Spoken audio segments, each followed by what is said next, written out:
अगली सुबह राज उठा। वह अपने कमरे से बाहर आया और देखा कि उसके नौकर रामू ने नाश्ता तैयार नहीं किया था। राज ने खुद से कहा, अजीब है, रामू हमेशा मेरे लिए खाना तैयार करता था, आज क्यों नहीं?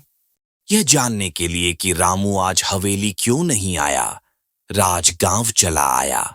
उसने एक गांव वाले से पूछा, रामू जो उस हवेली में काम करता है, आज वो हवेली क्यों नहीं आया? गांव वाले ने कहा, रामू अब इस दुनिया में नहीं रहा। कल सुबह वह इस दुनिया से चला गया। राज के रोंगटे खड़े हो गए। उसने सोचा, तो फिर कल रात मेरे लिए खाना किसने बनाया? मन में एक अजीब सी बेचैनी लिए राज फिर हवेली की ओर चल पड़ा।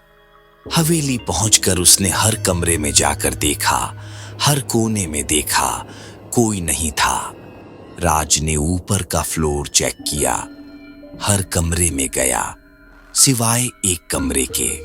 उस कमरे के दरवाजे पर पुराना ताला लटका था, पास में कोई चाबी नहीं। राज ने महसूस किया जैसे कोई उसे रोक रहा हो, कोई रहस्य छिपा हो। धीरे धीरे शाम हो गई। राज नीचे गया, खाना बनाया और खाया। फिर वह अपने कमरे में लौट आया। उसने अंधेरे कमरे में मोमबत्ती ढूंढी, उसे कोई मोमबत्ती नहीं मिली।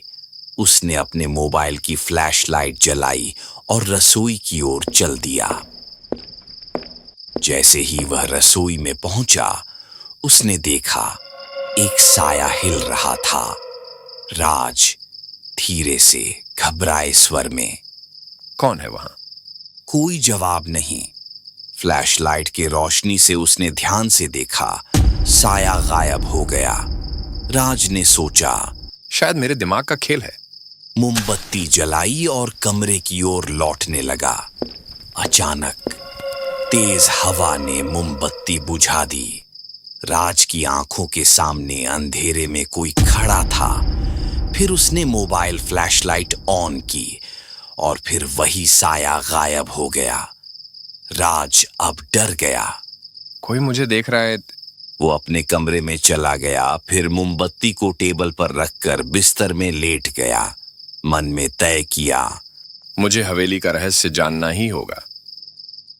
अगली सुबह राज गांव के एक विद्वान व्यक्ति के पास गया। सभी घटना उसने विस्तार से बताई।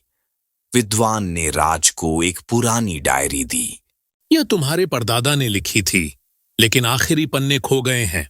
राज ने सोचा, अगर मुझे हवेली का रहस्य जानना है तो मुझे इन खोए हुए पन्नों को ढूंढना होगा। वह डायरी लेकर हवेली लौट आया। जैसे ही वह हवेली में प्रवेश किया, हवेली जगी हुई थी। दीवारों पर खून के दाग और दीवार पर लिखा था, तू अब नहीं बचेगी, यह हवेली तुझे छोड़ने वाली नहीं है। राज की डायरी हाथ से गिर गई। एक पुराना फोटो डायरी से निकलकर हवा में उड़ा। राज को उस तस्वीर में एक लड़की की फोटो दिखाई देती है। तस्वीर पुरानी है, इसलिए चेहरा साफ नहीं दिख रहा। अचानक राज हवा में उड़ने लगा। वो डर गया। राज का सिर घूमने लगा। वो फर्श पर गिर गया। चारों तरफ अंधेरा फैल गया और अचेत हो गया। अब हवेली ने अपना काम शुरू कर दिया है।